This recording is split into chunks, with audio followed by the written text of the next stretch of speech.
other ideas that we have going there. We had, they had a they had a meeting going, or a planned trip to see some projects that are presently using bioheat. But unfortunately, because of the date and what have you, it didn't come off. It has been rescheduled to November 4th, and by that time, we here should be online with our pellet system, and they will be coming here at one of their visits. So that made me proud, and I'm glad that they're going to come by this way. We also briefly discussed the broadband issue and the fact that no one can seem to get any information from Time Warner as to where the holes in broadband service are. And they don't understand it, I don't understand it, so they're looking into how they can find out where, specifically what areas do not have broadband. And they know about Ossipee because they've been told, but there are other areas, for example, in Eaton, they have no idea. And there are pockets of this all around, and so they're trying to get further information about that. And also, as an aside, the Carroll County United has asked us commissioners to sign a letter to give them the right to use the name Carroll County in their name. We, the commissioners of Carroll County, representing Carroll County at 95 Water Village Road, blah, blah, blah, grant consent with no conditions or restrictions to the Lakes Region United Way. They are now part of Lakes Region United Way. To use the similar name, Carroll County Collaborative, for their endeavors to promoting Carroll County United. That's the name they have, the larger name they have. A county-wide effort to work alongside the citizens of the county and make Carroll County a place where generations can live, work, and thrive. And we don't see anything wrong with this, and we're going to go ahead with giving them the right to use Carroll County Collaborative. Oh, yes, I'm sorry. I make a motion to sign this letter for the Carroll County Collaborative. I'll second it. Any further discussion? If not, all those in support of the motion say aye. Aye. Aye. So voted. Sign. We'll sign both copies, and we'll keep a copy.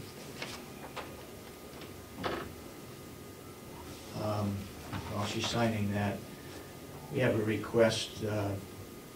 Encloses a contract for authorization of a grant from the New Hampshire Highway Safety.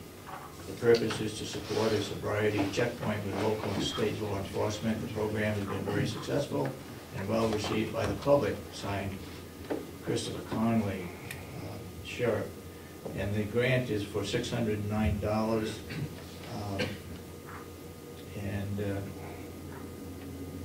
I would look for a motion to approve it. So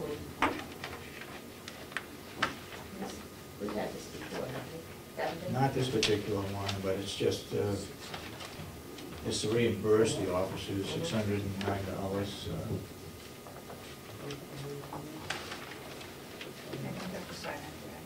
No, I'll second it. Any further discussion on the motion? All those in support of the motion say aye. Aye. Aye. And so voted. Do you have anything you want to report on, Ashley? No, nothing today. Okay, I went to New Hampshire Association of Counties meeting last Friday. A couple of things that have come up. One is they're looking at possibly pooling for insurance, for health insurance, all the counties getting together to see if a company would take on a association of counties for health insurance. As you know, it's been reported that Primex, which is our carrier presently, is not going to be carrying health insurance next year. At our last meeting, we decided that all non-union employees would go under a new health plan that would save them money and save the county lots of dollars. And we'll be working with the unions to go in that direction. Comoros County is going with local government. They got a pretty good deal, according to their administrator. I don't know what that deal was, but we'll be having to go out for bid next year for a health carrier, whether we go with local government or whether we go with Harvard Pilgrim, which is what Primex has. If anybody's got any input on that, I appreciate hearing from you. Yesterday, both Asher and I attended the subcommittee of the new building. One of the items that came up, or issues, was that we didn't, and Bob Murray brought that up, maybe he'll talk about that further this morning, but we're tied into Time Warner right now with all our electrical wiring. And his point was maybe we should be looking at wiring for DirecTV and having another alternative rather than being tied in with just with one group. So maybe he can expand on that a little more.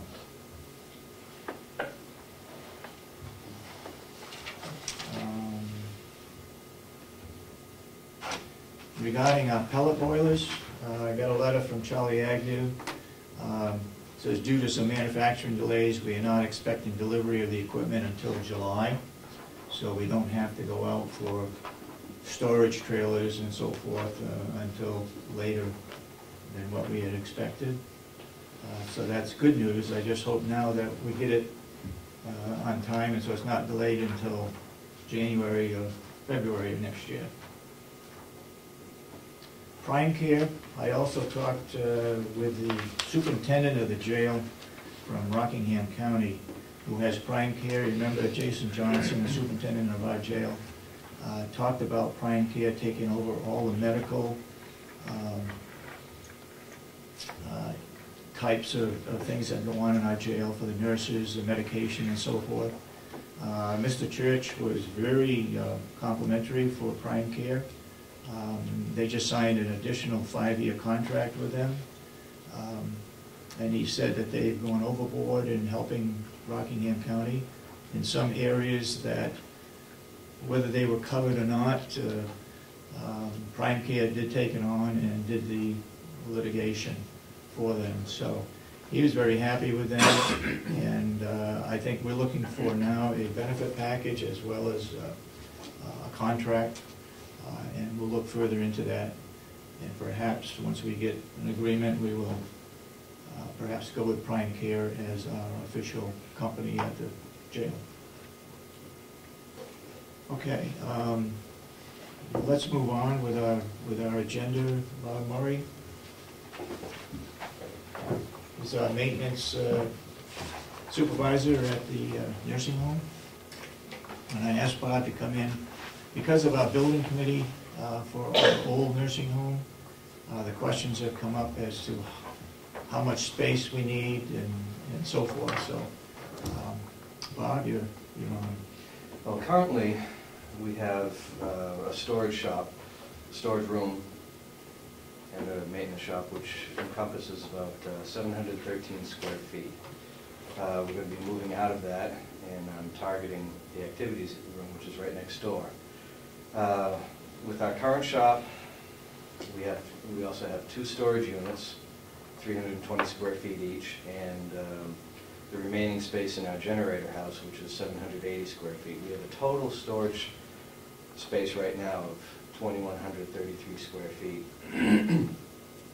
Of that 2,133 square feet, only the existing shop of 713 square feet is heated dry storage. The rest is outdoors and subject, although undercover, it's subject to temperature changes, humidity, condensation, other not so good conditions. In the new building, I have I'm not sure the exact size, but I have a very small shop. and with an equal size storage closet. The whole idea of storage for the new facility is when inventory gets received on Friday afternoons, we typically get 2 to 3 pallets. Most of that material is going to get distributed to the wings individually, and we'll have a small amount of central storage that we'll still need to keep on hand. We need a place to store that central storage, and it could grow over the years. I anticipate that our central storage will have to grow over the years. And our cold storage, I'd really like to see come indoors, subject to temperature changes and the condensation. It's just not good for the product that we have out there, which are spare wheelchairs, spare walkers. We have some furniture, you name it, we have it. I'd like to bring that indoors, and I'd like to take over a couple of the existing resident rooms for standard storage, along with my existing, the existing activities room for the maintenance shop. So what I'm projecting... Excuse me, is that for the maintenance shop or for storage? Well, both. The maintenance shop I can encompass entirely within the activities room. So that's where that's going to go, and then you need 2 rooms for storage? Well, in order to equal the square footage, I'm looking at least 4. 4 rooms? 4. To equal the square footage that I currently have. Now, when we move, we're going to be purging. There's going to be an undefined, as of yet, amount of equipment and furnishings and whatnot that we have in storage that won't be here anymore for however we decide to dispose of it. So that will free up some space. So at this point, I'm probably asking for a little bit more than I need at the existing moment. But in the long term, I'd hate to see storage space disappear that we currently have, that we would have to be replaced. And it would be very, very difficult to replace it at a future date when we already have it. So I'm looking at acquiring, between the activities room, the generator house, and 4 resident rooms, 1,973 square feet, which is just shy. It's about 200 square feet less than what I currently have, but that's negligible. I'd like to keep the generator house for some cold storage. There is some stuff that can go out there, but most of the stuff I'd like to bring in. Is that the drainage isn't the best there in that section of the generator house? Not where the generator is, but... No, and water and snow get into the generator house. In the wintertime, ice builds up in front of the storage trailers, the storage units that we have out there. Sometimes we can't get into them. There was some water damage over the winter to some resident belongings that we had to clean and repackage. So it's subject to the elements, and it's not a good place for it to be. We need to bring it indoors. A lot of the time, we can't even open the doors to the storage units because of the snow and ice. And in mud season, we can't get to them because there's, mud. A lot of it.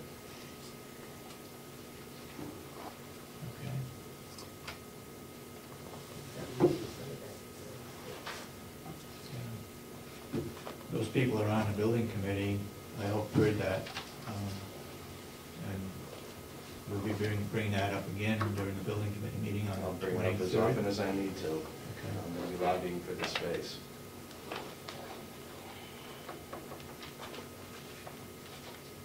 Okay, you want to comment at all on the subject that I mentioned earlier? Pallets? Or the... Time Warner. Time Warner? Yeah. We've started discussions with Time Warner and DirecTV. We've had them both in. And we don't have secure pricing yet. That's still a work in progress. But it's just come to the attention of us that we really should plan for an alternative other than Time Warner in the future. Currently, Time Warner is working out fine. But there's going to be a day that we may decide that we don't want to go with a Time Warner or some type of, whoever that company may turn over to the years ahead.